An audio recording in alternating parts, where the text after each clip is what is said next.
En 1985, pas mal d'entre vous n'étaient pas nés. Et moi non plus. Mais c'est la date de sortie de Retour vers le futur. Et ce film, il a alimenté pas mal de fantasmes durant des dernières décennies sur ce qui, selon lui, aurait dû sortir en octoboire 2015, les hoverboards. Mais alors, est-ce que ça existe pour de vrai, les hoverboards, comme dans le film ?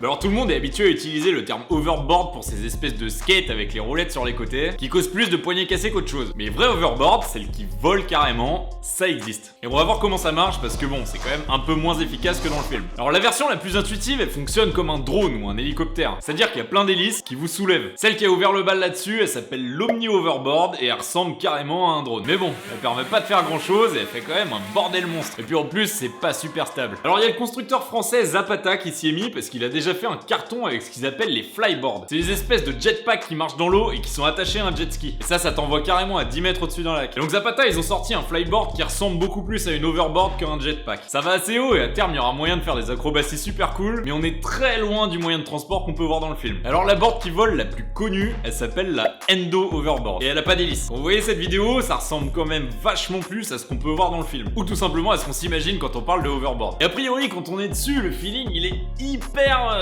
glissant, tout simplement parce qu'il n'y a pas de résistance vu que ça touche pas le sol et qu'il n'y a pas plein d'air qui arrive de partout. En fait, cette board elle soulève tout simplement grâce à du magnétisme. C'est comme s'il y avait un gros aimant sous vos pieds et qu'on mettait un autre aimant par-dessus et puis qui se repoussait un peu. Donc au final, vous êtes au-dessus du sol. Bon, et après, ils ont quand même étudié le truc pour que si tu pèses 30 kg, tu partes pas à 2 mètres de haut. Il y a le constructeur de voiture Lexus qui s'est lancé dans la course. Et elle fonctionne aussi par magnétisme, mais différemment. En gros, ce que ces deux modèles de board ont en commun, c'est qu'elles ont besoin d'un sol métallique en dessous pour pouvoir générer soit un champ magnétique de la board, soit par le sol. Dans le cas de la endoboard, le sol ça doit être un inducteur. C'est-à-dire que c'est un métal qui a pas de champ magnétique en temps normal, et donc là ils utilisent du cuivre, un peu comme les casseroles de ta mamie, et quand on approche un aimant de ce métal, il y a un champ magnétique qui va se créer dedans. Et si le champ magnétique est assez fort, l'aimant il va décoller de la surface. Et donc cette board là, elle a des électro-aimants. Ça veut dire des aimants qui sont encore plus puissants qu'un aimant normal. Et pour pouvoir rester stable, elle en utilise 4, d'où les espèces de trucs moches sur les côtés de la board. Et celle de Lexus, elle est assez différente, c'est-à-dire qu'elle utilise des supraconducteurs. C'est des matériaux qui sont refroidis avec du nitrogène liquide jusqu'à moins 196 degrés, comme la cryogénisation dont on a parlé. Et c'est aussi pour ça qu'on voit de la fumée qui sort de la board. Et un supraconducteur, c'est un matériau qui, s'il est refroidi assez, il n'oppose plus aucune résistance électrique. Donc c'est bien mieux que notre cuivre de tout à l'heure. Et en plus, quand un matériau devient supraconducteur, il va repousser tous les champs magnétiques qui passent à l'intérieur. Donc chez Lexus, on a complètement inversé la tendance par rapport à endoboard. Les aimants, ils sont carrément sur la piste, et c'est la board qui va repousser le champ magnétique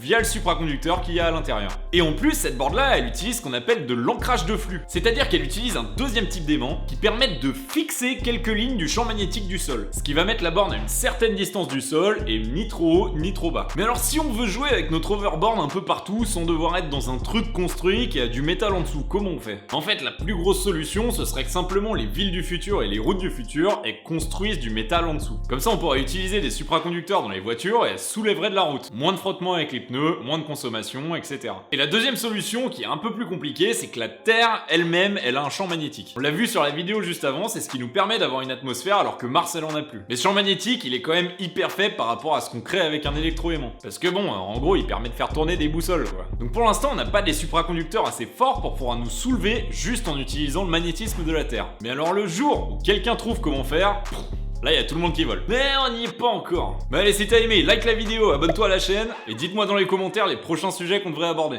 A plus!